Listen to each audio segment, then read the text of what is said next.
Inicialmente, eu gostaria de convidar ele para a condição de mediador deste debate, ele que é o superintendente de informática aqui do Ministério Público do Estado de Goiás, Luiz Mauro de Pádua Silveira.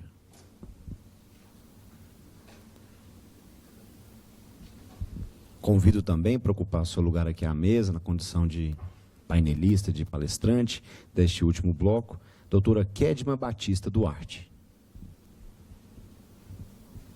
Eu passo, então, a palavra para suas considerações e também a devida apresentação da palestrante ao Luiz Mauro de Pádua Silveira.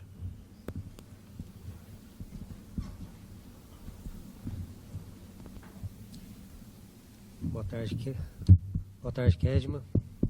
Prazer, uma honra recebê-la aqui na nossa casa. Kedma é doutora em Engenharia e Gestão de Conhecimento pela Universidade Federal de Santa Catarina, mestre em Engenharia Elétrica e de Computação, bacharel em Ciência da Computação, professora titular da Universidade Estadual de Goiás e gestora de Tecnologia de Informação da FAPEG, da Fundação de Amparo à Pesquisa do Estado, atuando como assessora técnica científica da presidência.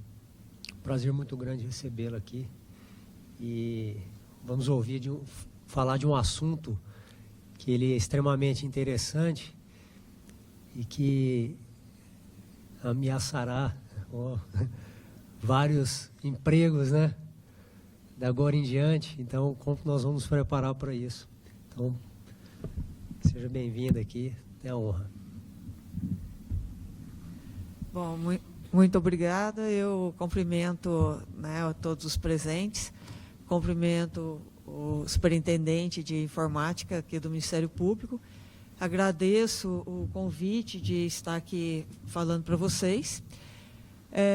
Falando sobre inteligência artificial, eu, na realidade, hoje, né, assim, as coisas acontecem tão rápido, tudo, que a gente não tem tempo de atualizar um pouco as coisas.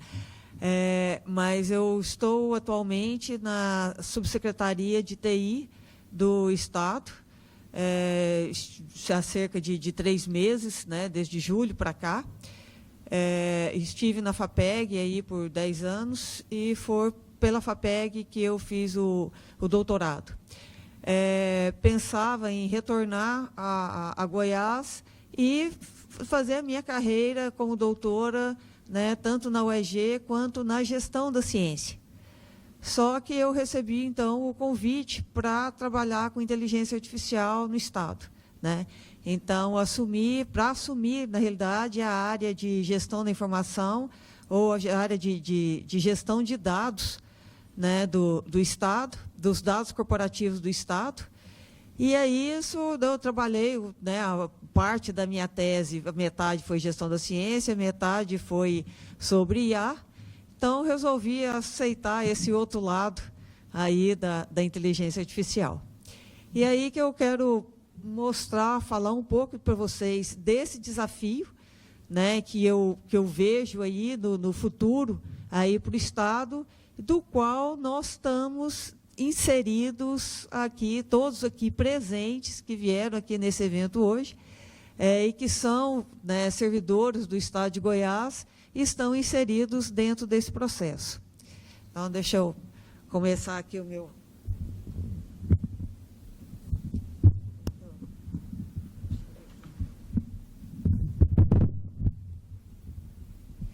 Bom, deixa eu marcar meu tempo aqui. Então, eu vou falar para vocês um pouco sobre inteligência artificial e esse desafio. Um desafio não só de transformação digital, mas também de transformação cultural, né, que está mudando a nossa forma de viver, a nossa forma de lidar com o nosso mundo, com o que a gente vive hoje. Tá? Então, o meu doutorado foi em engenharia e gestão do conhecimento, né? Então, a engenharia do conhecimento e a gestão do conhecimento, né? Um curso interdisciplinar, e o meu foco foi na engenharia do conhecimento, que é mais computação. Aqui é a minha agenda, eu vou falar alguns conceitos aí de IA e esse desafio e iniciativas que têm acontecido. Eu poderia agora falar para vocês assim, fecha o olho todo mundo e vamos imaginar que nós estamos no mundo virtual. Tá? Bom, eu vou pedir que vocês permaneçam aí de olho aberto mesmo, por quê? Porque nós já estamos dentro do mundo virtual, né? Então, o futuro chegou, tá? E chegou há alguns anos atrás, né? Ele não chegou nem agora, não, tá? Então, de alguns filmes, assim, tipo 2010, Odisseia no Espaço. Então, a gente já está em 2018, né? E essa Odisseia no Espaço não aconteceu, tá? E outros filmes de ficção científica ali projetando o futuro. Tá? Um que a gente ainda não chegou ainda, né, são a família Jetsons. Né? Então, ainda não somos os Jetsons. Porque os Jetsons projetavam, né, uma família, na realidade, eram os Flintstones do passado, no futuro.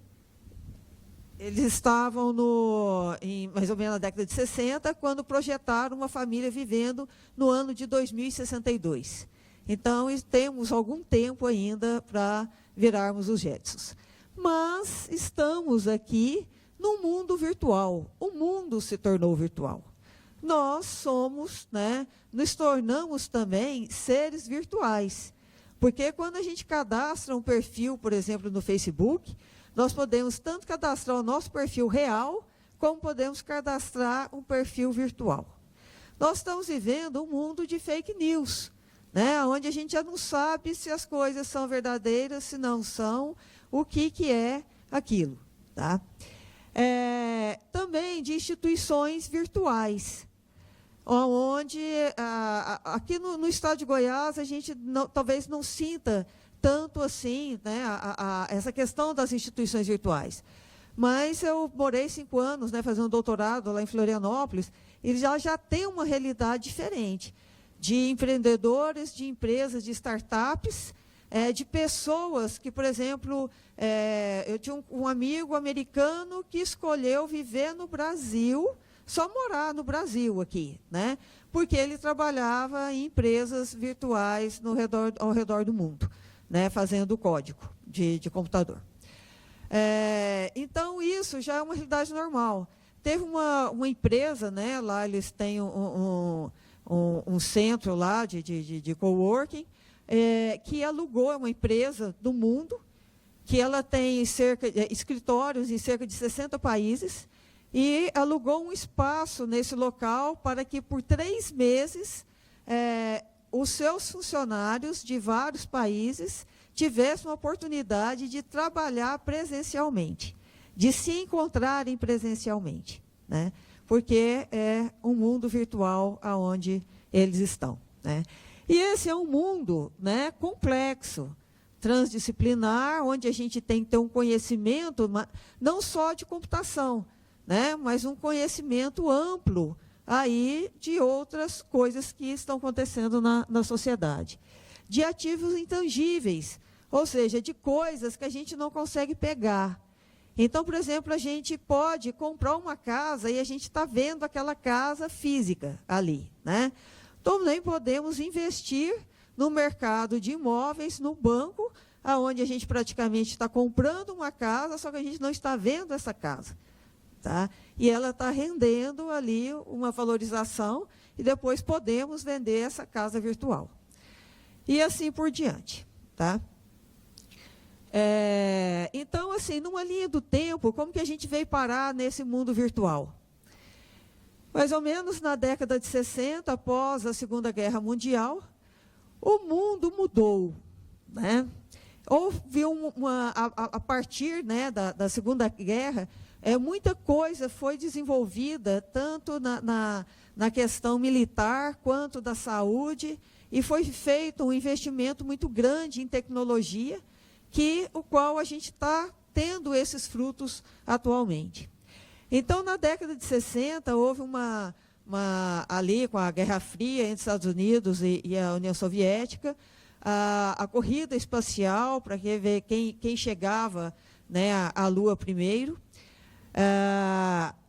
Uma época em que a palavra de ordem era liberdade, de movimentos como Woodstock, como o movimento feminista, e várias coisas ali que vieram a influenciar. E esse mundo mudou, né? O comportamento ali dos jovens, né, mais reacionários, mais de liberdade. Então, esse mundo mudou. Aí, 30 anos depois, eu trago um outro fato que também ajudou não só a mudar o mundo, mas tornar o mundo pequeno, né? Que foi quando surgiu a internet, que havia surgido na década de 50, ela ganhou um outro perfil, um outro contexto com a criação da web, né? Da World Wide Web, que está fazendo 30 anos agora, tá? E aí tornou o quê? Esse mundo da internet possível, porque se criou um ambiente fácil de se navegar, né? Um ambiente de hiperlinks que facilitou que essa globalização acontecesse e esse mundo, né, que se tornou pequeno, com indivíduos conectados, nos levasse à era da informação. Bom, aí no período, né, e as coisas começam, então, a avançar numa velocidade muito rápida. Eu terminei a graduação em 1990. Eu fui da 4ª turma da UFG. Tá? Então, eu vivi esse período, né? Eu me lembro, quando a internet chegou em Goiás. Né? Foi em 1990. Eu comprei o meu primeiro computador em 95. Tá? Por que eu só fui para isso em 95? Só foi assim, não existia antes. Né? Então, quando eu terminei a graduação em 90, não tinha essa história da gente ter computador em casa.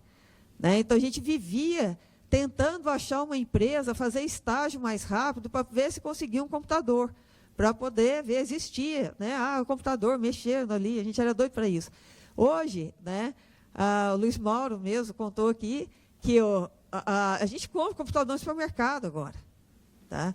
Então, isso faz parte do nosso dia a dia. Né? E aí, nos anos 2000, estamos vivendo esse início de século, as coisas se tornaram um pouco mais rápidas, né? Principalmente quando lá para 2010, mais ou menos, a internet entra no celular. Então, o que acontece? Isso aqui passa a fazer parte da nossa vida, do nosso corpo. Tá? E muda todo um contexto. Por quê? Porque hoje é todo mundo, o custo é baixo e todo mundo tem condição de ter esse celular. Eu estou aqui, mas eu já resolvi de problemas do meu trabalho, tá, o tempo inteiro. Né? Então, a minha ferramenta de trabalho hoje é esse equipamento aqui. Tá? Então, o que eu mais uso ou é o WhatsApp, é Telegram, é Rocket, é um punhado de coisa. Onde eu menos fico é na minha mesa, né? Na minha mesa de trabalho fisicamente. Eu estou aqui, eu já encontrei com o Ricardo, já conversei algumas coisas ali com ele, né, com o Diogo aqui da UEG. Então, assim, a gente vai passando e vai resolvendo a vida. E já vai dando um feedback para o pessoal que está lá e estamos indo. Né? Então, assim, antigamente não, a gente ficava só lá na sala, né, assim, atrás de uma mesa, ali assinando papel, com hora marcada, recebendo as pessoas. Tá? Não, hoje é toda hora, né? É de noite, é de manhã, você está no médico, enquanto o médico está te atendendo ali, né? Você está na fila de espera, você está vendo o que está acontecendo no mundo, se o mundo acabou, se não acabou, né? E a vida acontece. Tá? Bom, quando é que começou essa história da inteligência artificial? Então, começou, por exemplo, com esse grupo de velhinhos aí, né? Mas que, na época, eram os nerds, né, da época, há 50 anos atrás. Quem deu o nome de inteligência artificial foi aqui, vou botar aqui, o John McCarthy, que é este daqui, né, de camisa vermelha aí. Tá? E esses jovens se encontraram, então, num congresso para reunir as coisas que eles estavam fazendo, tudo lá que eles estavam discutindo, e aí foi o marco da criação da inteligência artificial. Na época, né, se pensava em uma inteligência artificial baseada no raciocínio, né, na razão, em que o ser humano é a referência para que se construam sistemas que pensem como humanos, que ajam como humanos, que pensem, né, racionalmente e ajam racionalmente, né? Hoje, isso está caminhando para que não seja tanto assim. A inteligência artificial, ela também é transdisciplinar. Quem estudar inteligência artificial, quem quiser entrar nessa área, se prepare para estudar não só a computação, mas estudar também filosofia, estudar psicologia, né? Então, outro dia me falaram, a gente estava comentando de um professor da UFG, da Engenharia Elétrica, o professor Weber, que foi um dos pioneiros nos estudos da inteligência artificial em Goiás. E ele resolveu fazer psicologia, né? Então, por que ele resolveu? Não, talvez não seja para ser psicólogo, né? Mas é justamente pelos estudos da inteligência artificial. Então, assim, você vai ter que estudar antropologia, psicologia, linguística. Se você for trabalhar com linguagem, processamento de linguagem natural, você vai ter que estudar linguística, tá? Vai ter que estudar português, vai ter que estudar linguística. Se você for trabalhar com redes neurais, você tem que estudar um pouco de neurociência. E assim por diante, né? Então, se a gente... por exemplo, no meu doutorado, o que eu tive que estudar de matemática, eu tive que aprender a escrever notação matemática. E, assim, cada vez que eu achava que eu estava escrevendo aquilo certinho ali, né? Não, ainda estava tudo errado, eu tinha que estudar mais ainda, de saber como que poder fazer, né, isso da maneira correta. Então, a gente tem que estudar um pouco de cada coisa dessa, tá? A inteligência artificial também é um negócio complexo. E ela está dividida praticamente em 3 áreas. Na engenharia do conhecimento, o machine learning e a ciência de dados.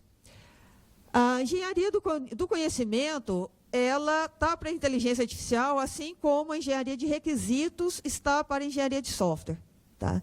Mas por que surgiu isso? Porque antigamente, a primeira fase da IA, as pessoas simplesmente sentavam no computador e davam uma solução, né? E começava já a dar a solução. E quando isso chegava na empresa, começou a ficar em larga escala, né, atrasou um pouco a questão da ida da inteligência artificial. Aí as pessoas não acreditavam muito no sucesso do trabalho. Por quê? Não era nada disso que eu queria, né? Então, quando, por exemplo, o Tibiriçá falou aqui de manhã, né, falou, olha, a coisa não é bem assim, não. Você tem que saber o problema e o que é o problema. Depois de você identificar o problema, é aí que você vai ter que ver qual que é a solução que você vai aplicar naquele problema. Não adianta a gente já falar, vou fazer isso com redes neurais, né? De repente, o problema não se resolve com redes neurais. Ele vai se resolver com uma outra técnica, um outro método.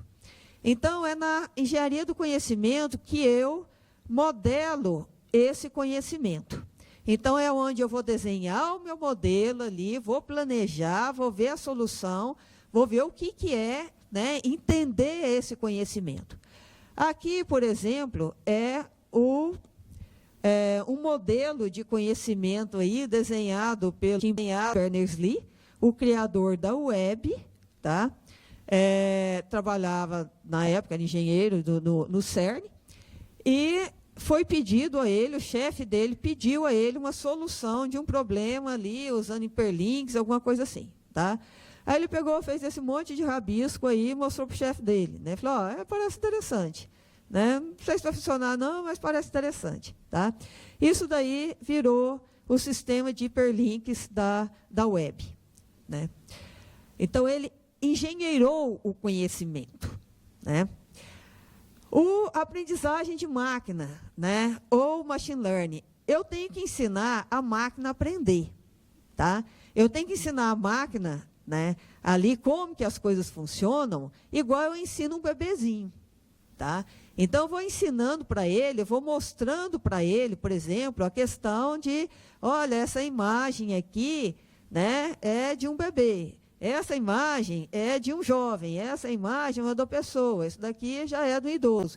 E aí ele vai depois aprendendo ali cada uma dessas coisas. Como que eu ensino isso para ele? Através de dados, né, próximo passo, e através de algoritmos. algoritmos baseados em estrutura de dados. Então, trabalhar com inteligência artificial é trabalhar com estrutura de dados. Tá? Se você for bom em estrutura de dados, seus problemas estão resolvidos em relação a IA. Tá? Uma coisa que eu acho muito jóia, muito legal na IA, é que é sempre um princípio por baixo, uma filosofia em cada método. Então, por exemplo, você trabalhar com algoritmos genéticos, né, isso vem da teoria de Darwin, da seleção natural das espécies, aonde os mais fortes sobrevivem. Os mais fortes não quer dizer que sejam aqueles mais musculosos ou aqueles mais inteligentes. Não, aqueles que sobrevivem a um ambiente. Tá? E aí ele tem várias técnicas onde você faz cruzamentos, né, de gene ali, você faz cruzamentos, faz mutação, né, faz algumas operações ali, e vem os filhos que sobreviveram. Aí aqueles filhos que sobreviveram, você analisa, né, ali, e pode colocar eles novamente para serem analisados, e pode colocar também ali indivíduos diferentes, e vai fazendo esse negócio até que aquilo ali vai convergir para um determinado resultado. Né? O Deep Learning é baseado o quê? Num raciocínio profundo de redes neurais. E as redes neurais são baseadas nos nossos impulsos, nos nossos neurônios. Então, para cada método, há uma filosofia ligada a ele. Mas não adianta eu só ter, né, estrutura de dados, algoritmos, se eu não tiver dados. E quanto mais dados eu tiver na minha base, que eu conseguir reunir para analisar, mais preciso vai ser o meu resultado. Então, eu tenho um negócio chamado Big Data. Né? E esse Big Data é caracterizado por alguns Vs. Né? No mínimo 3 vezes, e aí isso vai subir. Né? Depois 7 vezes, 9 vezes, e não sei quantos vezes. Né?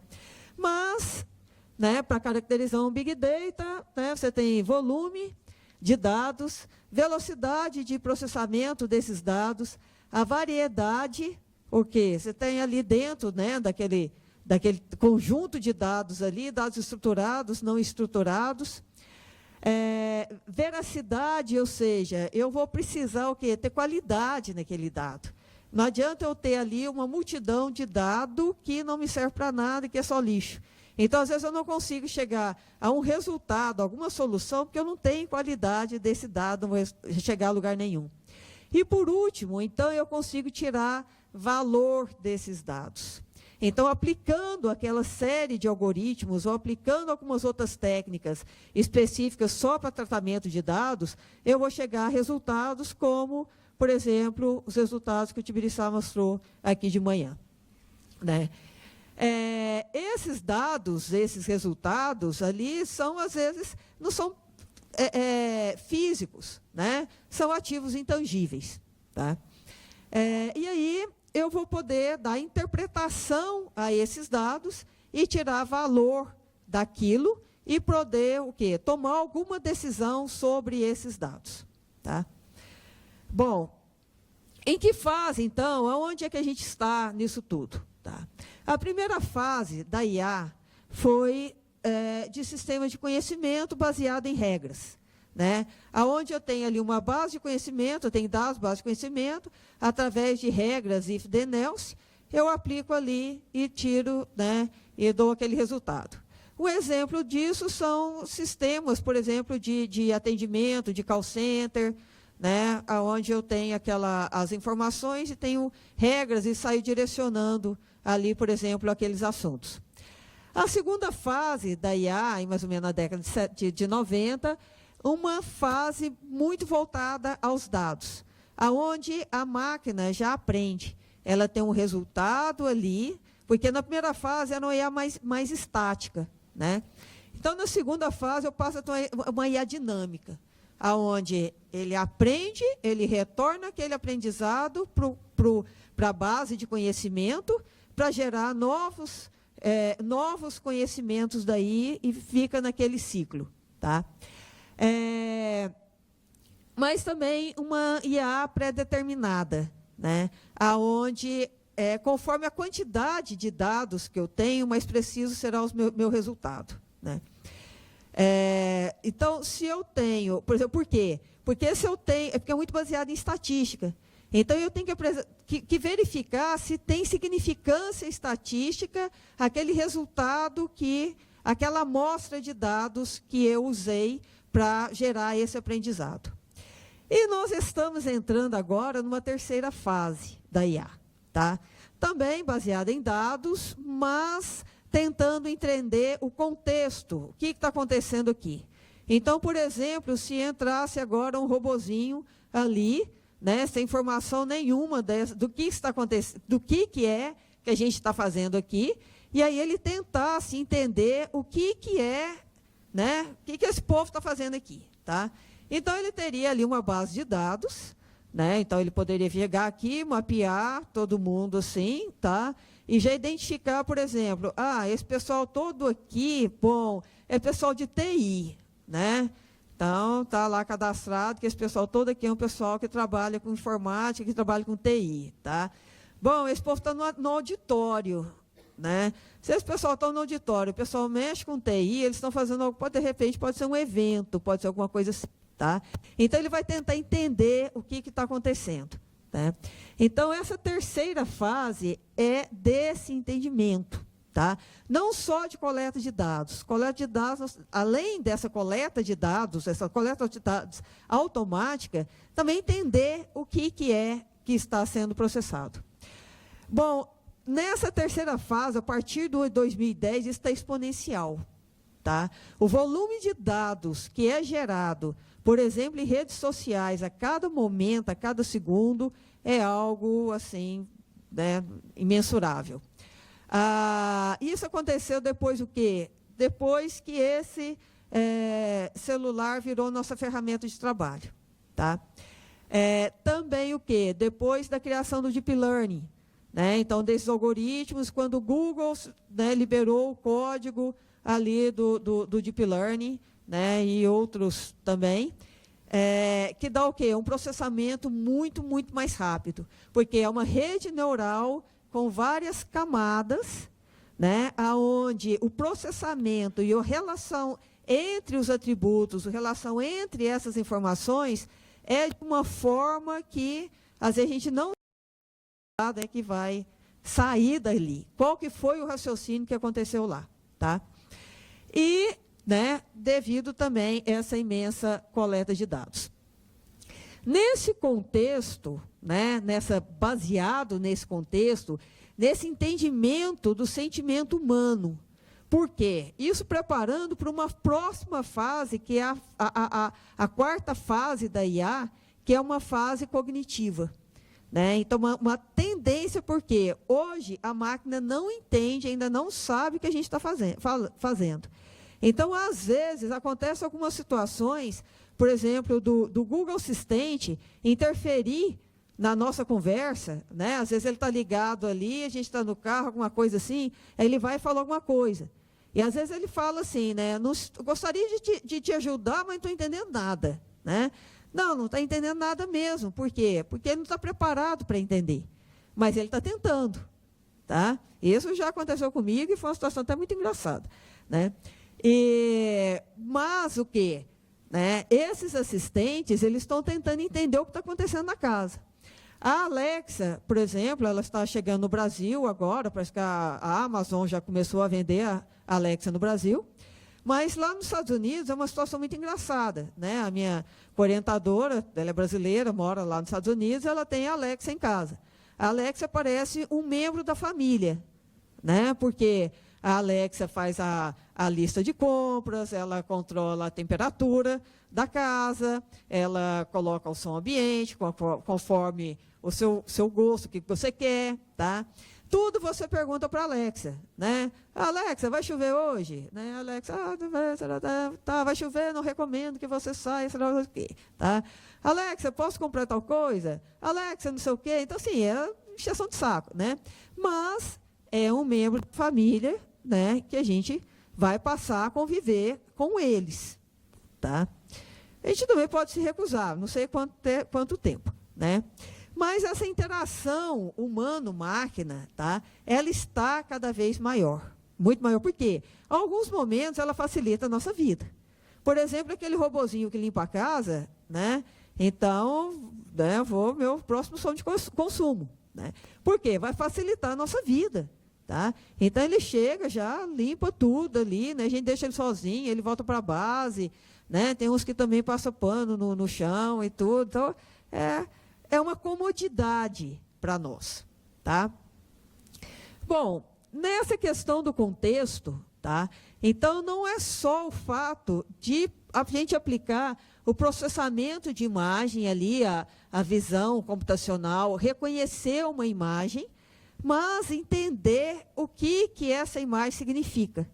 Tá? Então, quando a gente posta alguma coisa ali no Facebook, né, que ele vai lá e marca, né, as carinhas de cada um e já começa a falar assim, ó, essa aqui é a Kedma, essa daqui é a Maria, esse aqui é o João, esse aqui é o José. Ele já entende ali que, dentro da base de dados dele, ele já reconhece isso. Tá?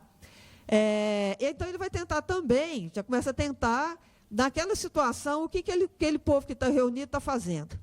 Né? Qual que é o sentimento deles? Qual que é a expressão facial, né, que diz o que é que eles estão fazendo. Então, por exemplo, se está sorrindo, então está feliz. Né? Se está ali meio sisudo, meio cara fechada ali, né?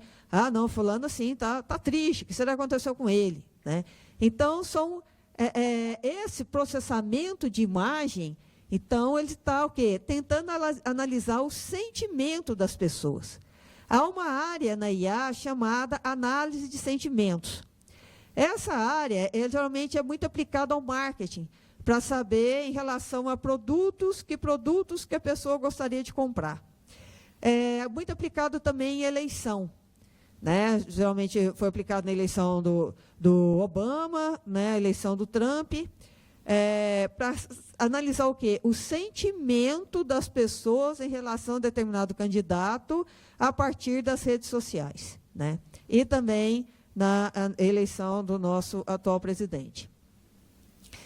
Bom, e não se basta apenas, né, ali identificar as coisas e descobrir o sentimento, né, das pessoas por meio das coisas, mas a conexão das coisas. E esses dados passarem a vir de uma forma muito mais automática, essa coleta de dados. Então, por exemplo, eu estou no meu carro, por onde eu passar, o Google já sabe que eu passei. Né? Há um histórico. Se eu chego no trabalho, ele é melhor do que o relógio de ponto, porque ele fala exatamente o horário que eu estacionei. Né? E ele fala o horário que eu saí de lá. Não adianta eu mentir, inventar assim, não, eu saí mais cedo e depois eu falar que eu saí mais tarde. Não, ele está lá registrado. Tá? Então, essas coisas, algumas dessas coisas estão acontecendo. E a tendência é que esses dados cheguem a nós por uma forma muito mais automática por meio do que do IoT. Né? O 5G também, né, o ano que vem, eu acredito que ele está aí bombando. Né? Acho que uns 2 ou 3 dias atrás, o governo americano já fez um acordo lá, já aceitou a questão do 5G nos Estados Unidos por meio da Huawei. O blockchain, tá? O blockchain é um mistério ainda muito grande sobre a tecnologia. Mas o blockchain promete mudar todo o processo de escrita cartorária. Tá? Os mais otimistas dizem que, ou pessimistas, não sei, mas dizem que os cartórios vão acabar com a tecnologia blockchain. Tá? Então, para quem trabalha com leis, com escrita fiscal, com escrita, né, cartorária, o processo, a forma de se trabalhar com isso vai mudar bastante em relação à tecnologia. A computação quântica, né, que promete que as coisas vai ser instantâneo, né, junto com 5G. E a robótica cada vez mais próxima de nós. Bom, nesse cenário todo, tá, vem aí a pergunta, né, que o grande desafio ao setor público, né, que é inserir o governo de Goiás dentro desse cenário da IA. Tá? E a gente, queira ou não queira, se a gente não entrar, nós seremos atropelados. Tá? Então, nós vamos ser atropelados pela sociedade. Né? Esses dias mesmo eu estava vendo, agora esse final de semana, no Globo News, não lembro qual que foi o programa, mas era uma dona de casa que tinha feito um aplicativo para cadastrar a lista de remédios dela. Né? E ali com a data de vencimento do remédio, tudo. Então, por quê? Tanto para poder descartar esses remédios que estavam vencidos, ou quando ela fosse na farmácia, ela já saberia lá que está cadastrado ou não. Tá? Não precisou ninguém fazer isso, ela fez. Tá? Por quê? Porque os aplicativos, a forma de programar essa entrada de dados ali, hoje está muito banal, a sociedade está fazendo isso. Tá? Então, isso está muito simples. Há muitos aplicativos de governo que a própria sociedade faz. Né? Então, por exemplo, saber qual horário de ônibus que o ônibus vai passar em determinados locais. Tá? O Waze, que nós utilizamos tanto, ele não foi o Waze, ou então, né, o Google Maps, em relação ao trânsito, resolveu um problema de trânsito. E não foi o governo que fez, que provocou a criação do Waze. Né? O Uber, que resolveu o problema, né, pelo menos em partes aí, por exemplo, táxis, teve um momento que o governo que legaliza a questão, né, de licenças por táxi ou não. O Uber chegou e atropelou todo mundo. E entrou. Tá? Então, independente do governo falar, olha, vai ter licença, não vai ter licença, tem regras, não tem regras, como que isso vai funcionar, como que não vai funcionar, o povo já estava usando. Tá? E não conseguiu tirar. Tá? Então, assim, algumas formas, algumas aplicações, se nós, né, não fizermos a proposta, ali como cidadãos até, isso nós seremos atropelados. Alguém vai fazer. Tá? Bom, só que quando a gente pergunta no governo, né, então tá, quais são os projetos de IA, o que a gente vai fazer, como que vai ser? Tá? Bom, a premissa ali, né, o entendimento do governador é que ele quer racionalizar a máquina pública, com foco no cidadão. Então, redução de custos, aumento de receitas e foco no cidadão. Praticamente essas três premissas. Tá? Daí ele fala, agora quem entende de TI são vocês, não sou eu. Tá? Bom, então, vou falar um pouquinho aqui de algumas iniciativas, desde legislação e de coisas, um checklist ali que a gente precisa olhar. Tá? Legislação, infraestrutura, projetos de IA, formação em IA e cultura. Uma iniciativa que o governo fez, né, logo de início, com a reforma administrativa, foi criar a Secretaria de Desenvolvimento e Inovação. Tá? Com a secretaria, né, com a CEDI, criou-se, então, a Subsecretaria de TI. Tá, mas isso é novo? Né? Não. Na realidade, a Subsecretaria de TI deve ter uns 50 anos ou mais. Né? É porque ela vem mudando de nome, né? Passou por várias pastas e tudo. Então, inicialmente, se chamava CODEG, né? Aí há 40, 50 anos atrás. Processamento de dados aí de Goiás. Depois se chamou INCIDEC, tá? Que praticamente era uma divisão, ali a diretoria de TI da INCIDEC. Também fazia o processamento de dados do Estado. Depois teve outros nomes, passou pela GAMP, depois foi SCTI, né, por último, Superintendência Central de TI, e agora, então, Subsecretaria de TI. Tá? Aconteceu, então, dois fatos aqui. Com a CEDI, né, Desenvolvimento e Inovação, a inovação ganhou destaque no Estado e a TI também. Né? Então, a inovação e TI são entendidos como ferramentas estratégicas do governo para essa transformação digital. Bom, em relação à infraestrutura. Bom, voltando só um pouquinho à SCTI, a STI. A STI é responsável pelos dados governamentais do Estado. Então, nós temos, né, funciona no complexo da Cefaz, no bloco G, e o data center do Estado está lá. Tá? Esse data center ele tem toda uma infraestrutura de TI, de backup, de firewall, de dados, de máquinas ali oferecendo uma estrutura de colocation para os órgãos do Estado armazenarem seus dados ali, serem independentes, mas dentro de uma infraestrutura 24 horas ininterruptas, com capacidade para, se acabar a energia elétrica, funcionar normalmente da mesma forma, tá? Com segurança, para que a TI aconteça no Estado de Goiás.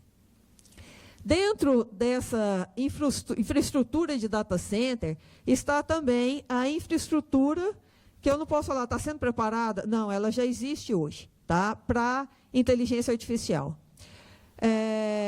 Nós, há cerca de 2 semanas atrás, nós migramos todos os dados de uma máquina, né, que é o Oracle Supercluster, que já havia atingido a sua capacidade máxima e estávamos com alguns problemas, para uma estrutura muito maior, que é uma outra máquina, o Oracle Exadata.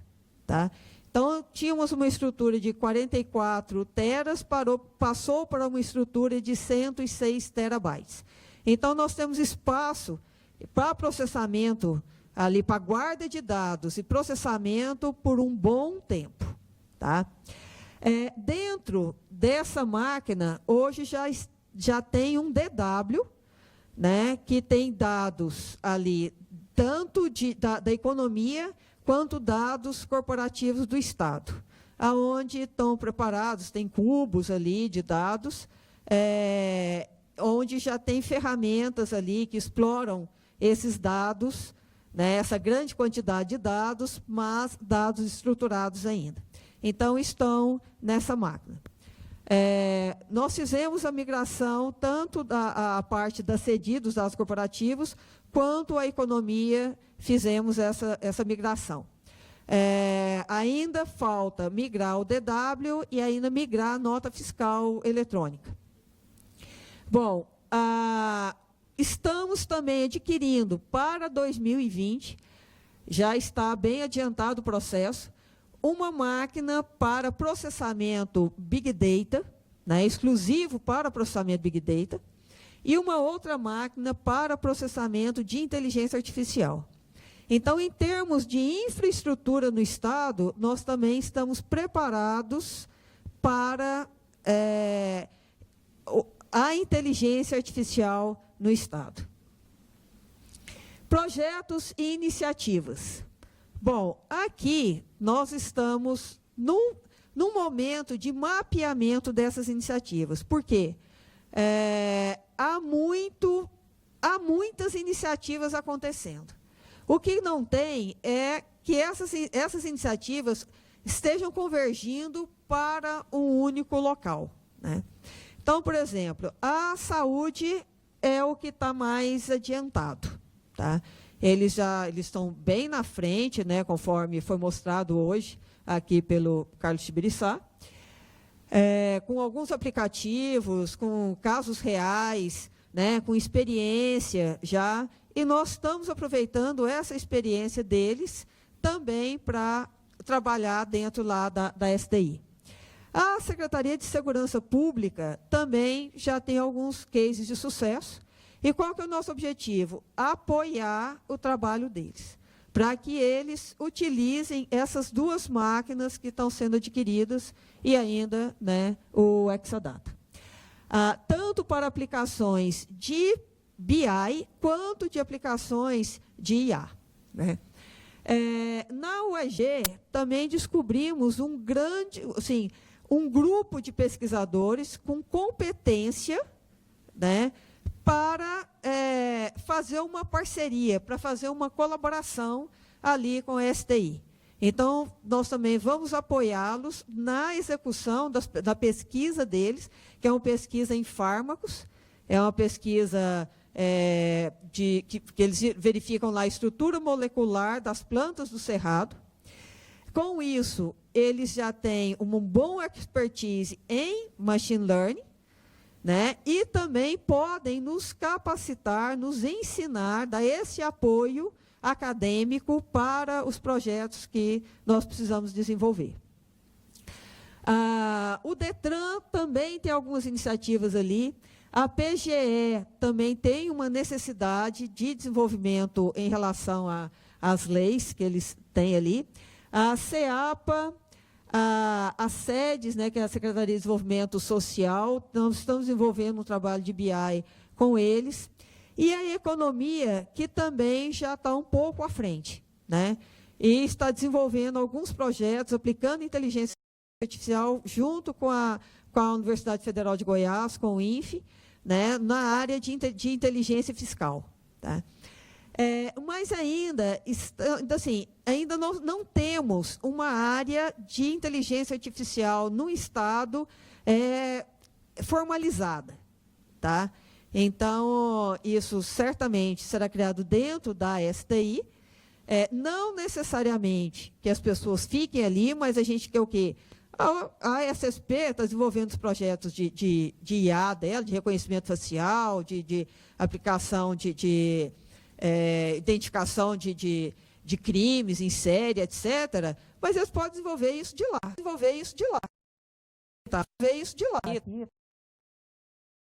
Crimes, que precisar. De padrão e tudo, para que isso possa ser replicado para outros órgãos. A saúde, da mesma forma, não tem necessidade, né, do Tibiriçá ir com a equipe dele lá para dentro da STI. A gente está no mundo virtual, né? Então, eles têm acesso a tudo como se eles estivessem lá. Tá? E isso funciona como? Funciona com muita comunicação e com muita colaboração. Tá? O caso da UEG também. Podemos executar as pesquisas científicas voltadas à inteligência artificial da UEG dentro do data center da STI. Tá? Porque não é um data center da STI, é o data center do Estado de Goiás. Então, nós temos o quê? Que ir mapeando, né? Já identifiquei aí várias e várias dessas iniciativas de projetos. Para quê? Para que a gente, então, tome uma decisão e estruture formalmente a área de inteligência artificial do Estado. Bom, um grande problema para mim, um dos grandes desafios aí, a formação em inteligência artificial dos técnicos, né, do Estado de Goiás. Tá? Por quê? Porque a gente vai pensando, né? Na segurança pública tem o Cleison, tem o Ricardo, quem mais tem lá? Tá? Na saúde tem o Tibiriçá e fulano de tal. Né? No Ministério Público, quem que tem? Tá? Então, assim, a gente está mapeando isso ali muito a dedo. Né? E são mais iniciativas pessoais, em que o profissional de TI resolve se matricular num curso de mestrado, né, às vezes como aluno especial, resolve fazer alguns cursos online, e por iniciativa dele, ele está procurando a formação. Mas ainda não tem algo institucional do governo. Tá? Mas existe algumas... Tá? Atitudes aí, iniciativas que nós estamos batalhando por isso, que é, por exemplo, as parcerias com as universidades. Né? Então, por quê? Porque o conhecimento em IA está dentro da universidade. Por quê? Só mexe com pesquisa no Brasil quem que é? Universidade. Então, assim, a gente tem que ir lá buscar esse conhecimento. Então, algumas parcerias estão sendo feitas com a UFG e com a UEG, né, para que esse conhecimento em inteligência artificial seja repassado aos técnicos do Estado. Então, a ideia é o quê? A gente conseguir algumas vagas ali em cursos de mestrado, em cursos de doutorado, para os técnicos do Estado terem formação. Por quê? Porque a forma de programar em informática, em TI, vai mudar. Tá? Será muito mais o quê? A aplicação daqueles métodos, né, de machine learning em cima ali de dados. Estamos buscando também soluções com empresas, né? Soluções em IA, tanto de consultoria, né, de formação, quanto soluções que possam já estar prontas e a gente já possa utilizar. Bom, e o último desafio, para mim, o maior, é a questão cultural, é a transformação cultural. Tá? Por quê? Porque depende muito mais de nós a iniciativa do aprendizado. Tá? Depende muito dos técnicos de TI resolverem, né, que ó, eu vou estudar isso e pronto. Tá? Ou não. Por quê? Porque demanda conhecimento. Não tem como, senão a gente vai ser substituído pela máquina. Cultura colaborativa. Né? Então, assim, unir forças.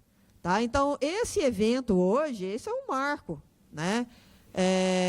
De mostrar, de ter uma iniciativa ali, de juntar as pessoas que estão interessadas, né, em mostrar o que já está acontecendo e participar desse processo. Nós criamos também lá na STI um fórum de gerentes de TI. Então, nós nos reunimos uma vez por mês para trocar informações entre os órgãos. Bom, a robotização também é um processo que está entrando também com tudo. E se não tiver essa formação, esse aprendizado, e aprendizado também não é só nos técnicos, os gestores precisam também começar a entender o processo. Senão também aquilo que o Tibiriçá falou hoje de manhã. Né? Ele pega um dashboard ali, que a gente gastou, né, um monte de, né, olha que negócio todo, e aí o gestor não sabe para que ele serve. Tá? E às vezes manda parar todo um processo, todo um sistema, porque ele acha que aquilo não serve para nada. Tá? Então, é formação de todo mundo. E formação também, às vezes, do público, da sociedade, do cidadão que vai atender os nossos sistemas, que vai usar aquilo que a gente está propondo para ele. E a participação da sociedade. É aquilo que eu falei, se a gente não, né, der alguma coisa para a sociedade, eles é que vão trazer para a gente.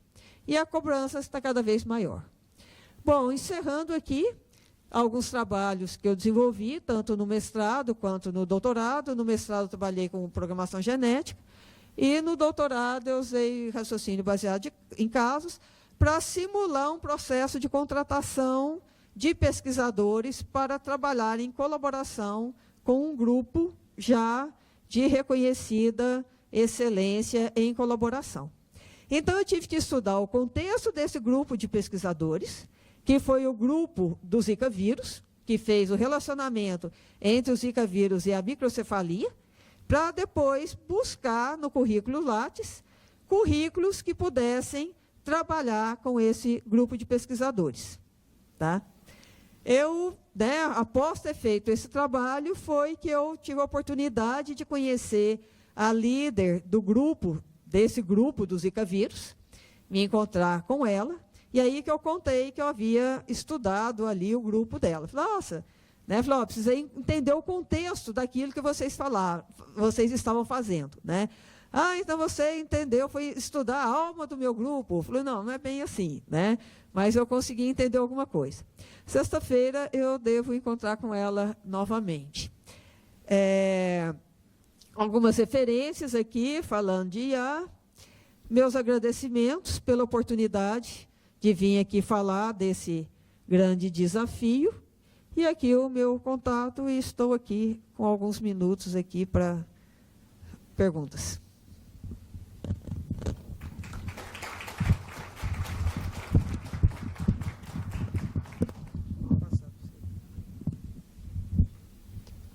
Bom, pessoal, até pelo...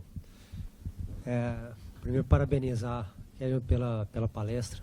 Um tema extremamente interessante, muito rico. Ainda tem muita coisa a ser desenvolvida nessa área.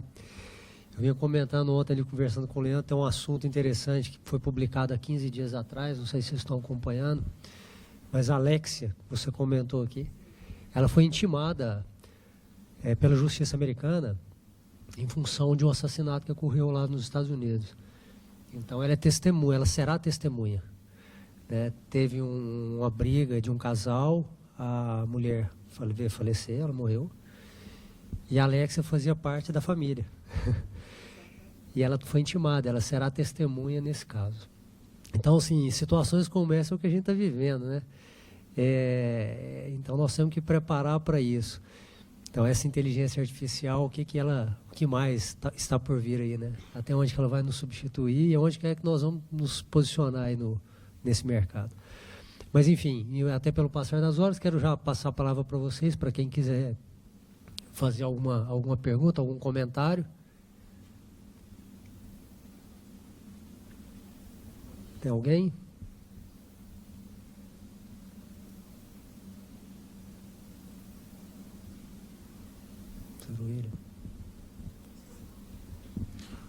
Boa tarde, Kedma, tudo bem?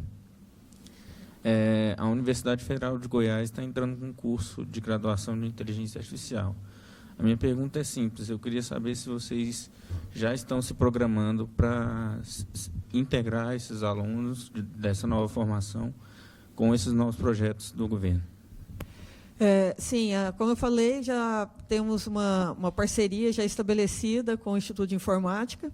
Eles estão já desenvolvendo um projeto com a Secretaria de Economia e com a criação do curso, né, de graduação em Inteligência Artificial.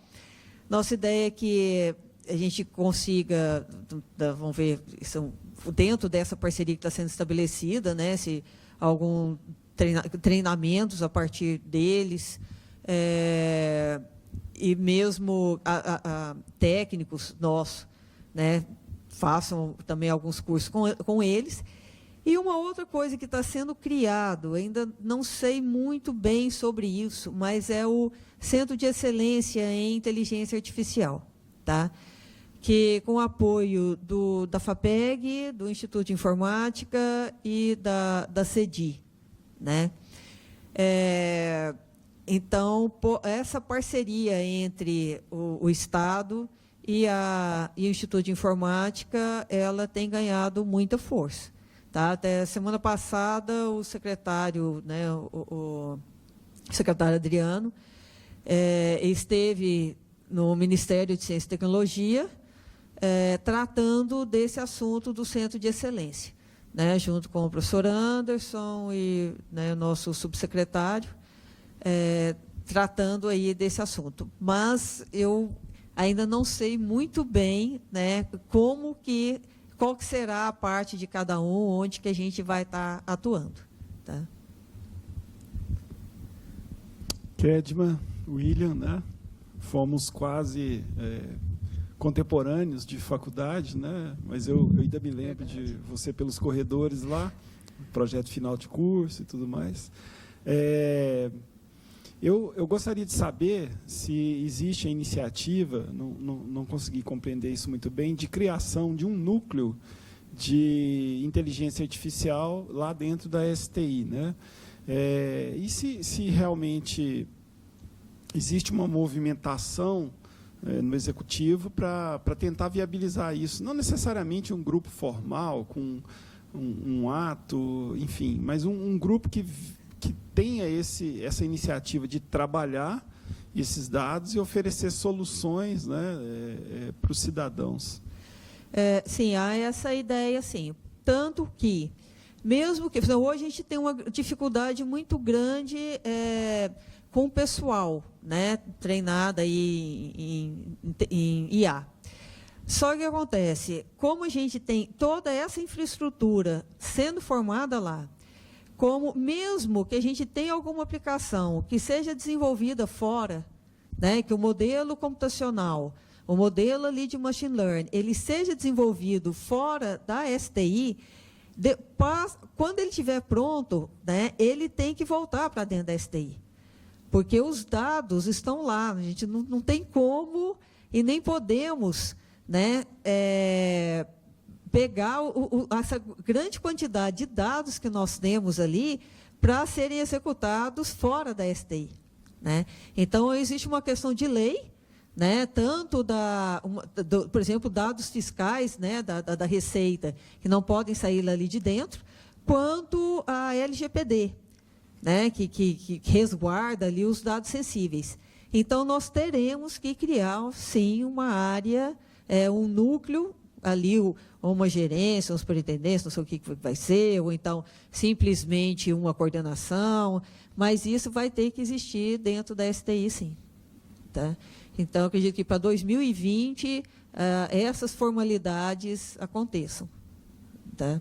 Né? E a gente adquiriu também, agora, bem recente, essa semana, né, eu tive a notícia que saiu o empenho, de ferramentas para criptografia de dados, né? Então, isso para mascaramento de dados, então isso se torna mais fácil para que a gente crie até uma área de dados em que possa ser feito essas pesquisas, estudos, dentro de dados que a gente tem no Estado. Parabéns pela palestra.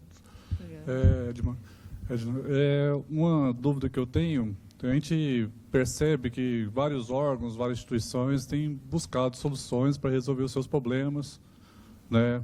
Procurando, às vezes, ferramentas livres, Java, aí começam as questões de identificação com as ferramentas, né?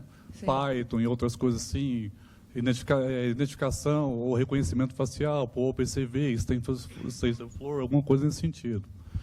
Considerando essa condição de infraestrutura que o Estado pretende criar, como vocês pensam em lidar com essa situação, que será um desafio para a infraestrutura, né, para lidar tudo com isso? Vocês pretendem lidar com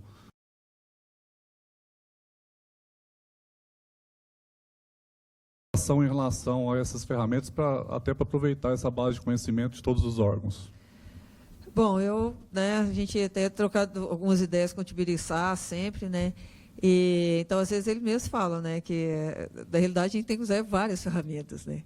Então, bom, em relação a ferramentas, software free, livre, tudo, nós temos também lá na STI uma área de inovação, né, que eles têm, né, testado, né, várias soluções para ver qual que vai ser ali o nosso caminho, quais são as ferramentas mestre ali que a gente vai estar usando. Tá? E outras ferramentas oficiais, né, porque justamente por causa da continuidade.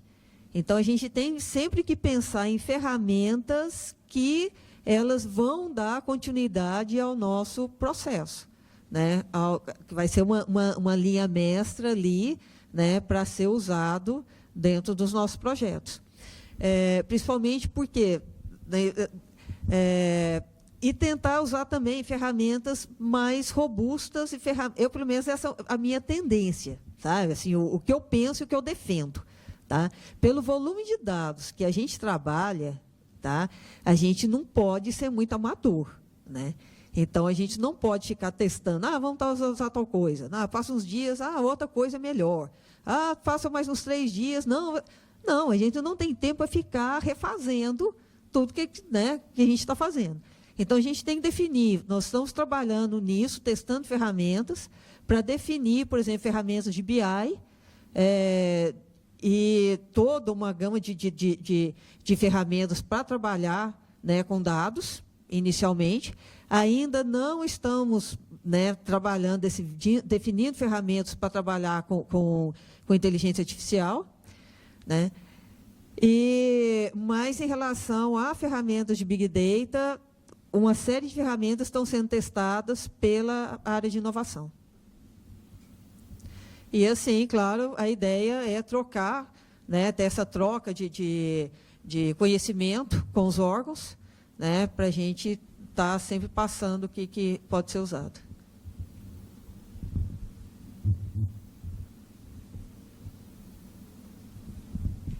Bom, eu agradeço mais uma vez a oportunidade, né, de estar aqui falando de um assunto que tem assim, me dado muito prazer aí. Bom, então só para finalizar, eu queria aproveitar o exercício também para passar para a Kedma aqui o certificado pela participação. Mais uma vez, muito obrigado pela palestra, pelas palavras.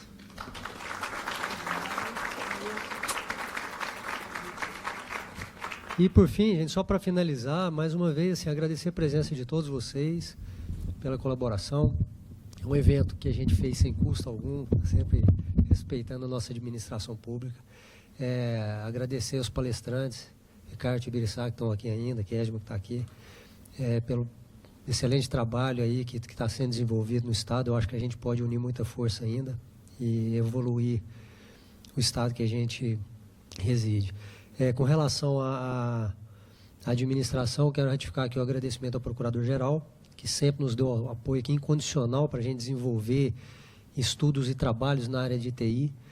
Infelizmente não pôde participar conosco, mas teve uma representação brilhante aqui da doutora Ana Cristina.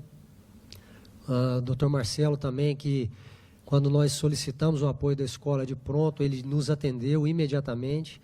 Todo o apoio, todo o subsídio que a gente precisou para tornar esse evento aqui real, e é o que a gente viu hoje. E a administração, na figura do diretor-geral, da subadministrativa. Aí, mais uma vez, o Wilker pelo trabalho brilhante. Parabéns aí para todos, para nós, que seja o primeiro de vários. Tá? Bom retorno para vocês aí e muito obrigado.